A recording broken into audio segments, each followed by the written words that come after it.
Hello everyone, welcome. If you've been following this playlist along, this is the 110th video.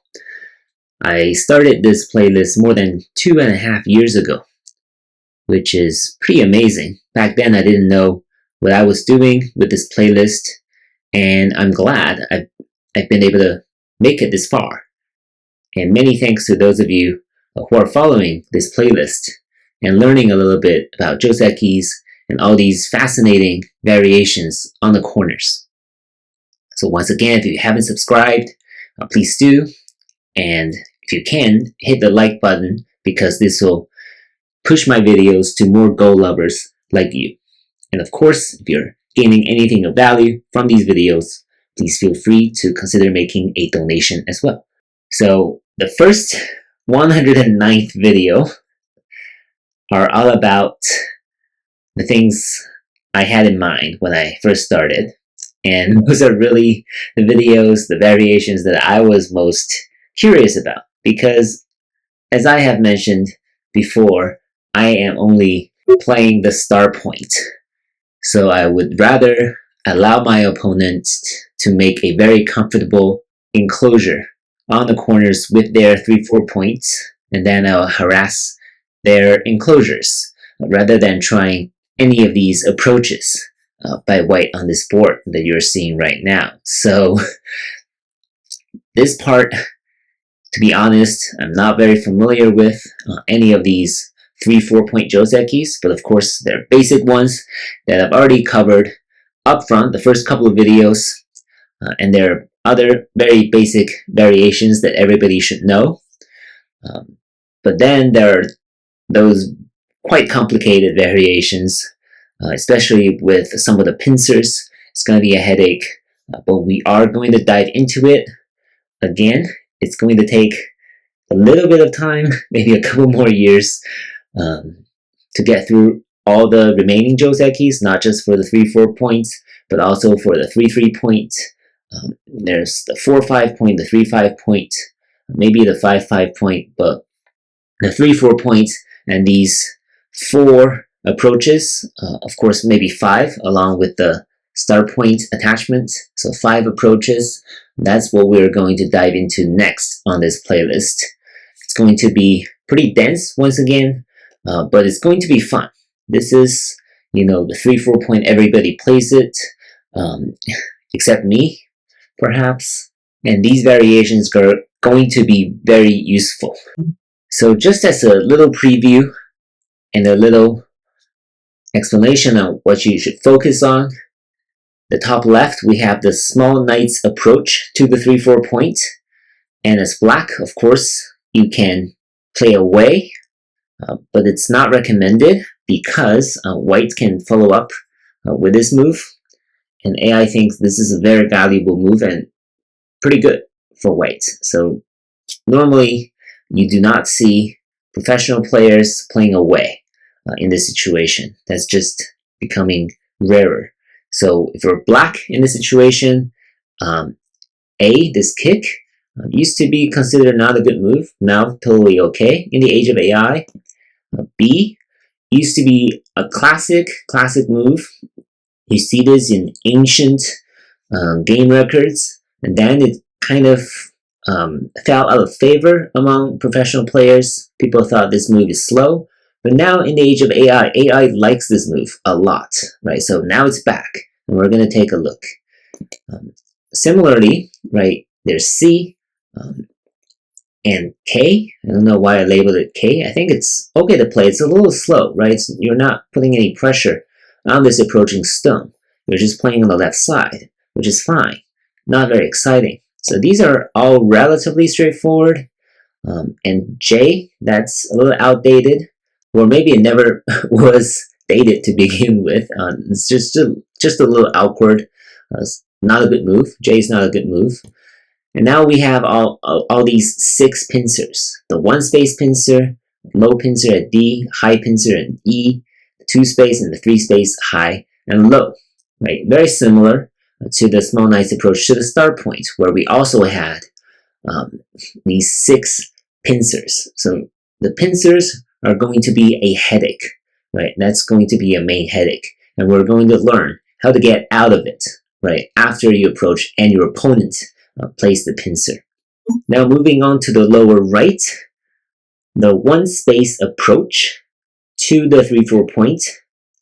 Again, not great for black in this situation to take Sente, though it's possible if there's somewhere else on the board that's really urgent, because white can play a 3-3 point or somewhere on the outside. This would work as well.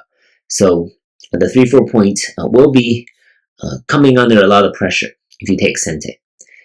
So as black in this situation, of course, there is this attachment underneath, which we've already covered a couple of key Josekis, because it's very common and very easy for beginners to learn, and relatively peaceful as well.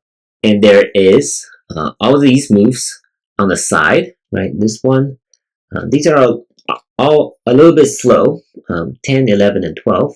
Number 9, right, that's about putting some pressure on this stone and building on the right side here, right? That's switching sides, but potentially giving up the corner territory. Number 8, pretty rare, right? This will kind of go back to the kick Joseki here.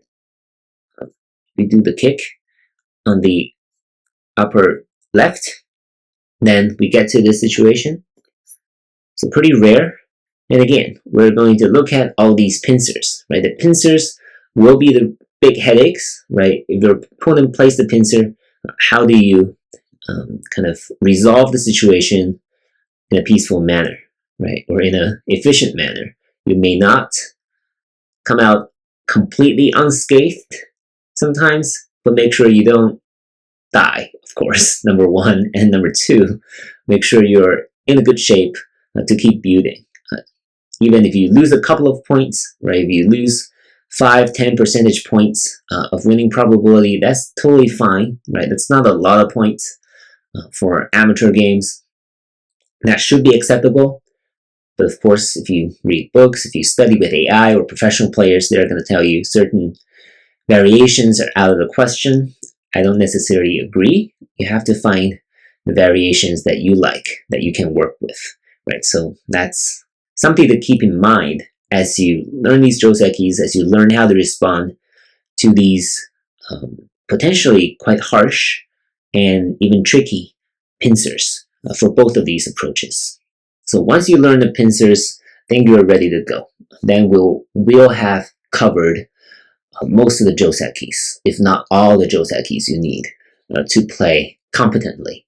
Lastly, there are a couple other approaches to the 3-4 points, now very rare, right? So the large knights approach and the 2-space approach, they're simply a little too far from the corner, right? At least in the age of AI, when AI plays, AI likes to put as much pressure on the opponent as possible. And these two approaches right here are just not enough, right? They're not putting enough pressure on the corner. And we'll get into why they're not as effective at the end of this chapter. Last but not least, there is also the attachment right here. We covered one of the very basic Josekis early young in this chapter, and we can dive deeper into some of the variations. Not super complicated, but it is a move that exists, and it is a situational move, or not situational if you prefer playing this move. Of course, it's very easy to give up the corner territory. If you're white in this situation, it's really about gaining influence on the outside and giving black or whoever occupies the 3-4 points the corner territory. Lastly, just a couple of things to keep in mind. I'm sure I've mentioned these in previous videos before, just to make sure we are on the same page. The goals for these videos should be learning and remembering the simple Josekis, hopefully not too many moves, right? Just play it on your own computer, tablet, or play it out on your own physical board by yourself or with other people, right? Just make sure you know the basic variations. It's good for your memory, right? Memorize some of these basic Josekis. Then number 2, you need to learn simple moves to stay out of complicated sequences. Because most people, maybe I can't speak for all of you, some of you might be looking for moves to trick your opponents, which is also a fun way to play.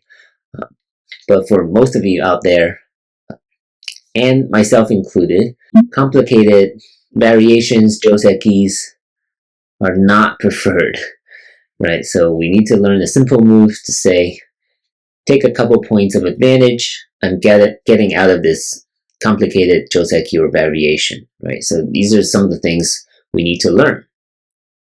And number 3, I think most importantly, is that through all these Joseki variations and explanations, at least in the first 100 videos that I made, through some research, through some thinking and teaching and explaining, what I learned most is, having a better sense and judgment of what's a good shape and what's a good outcome for any of these variations, right? The more we see, the better judgment we have.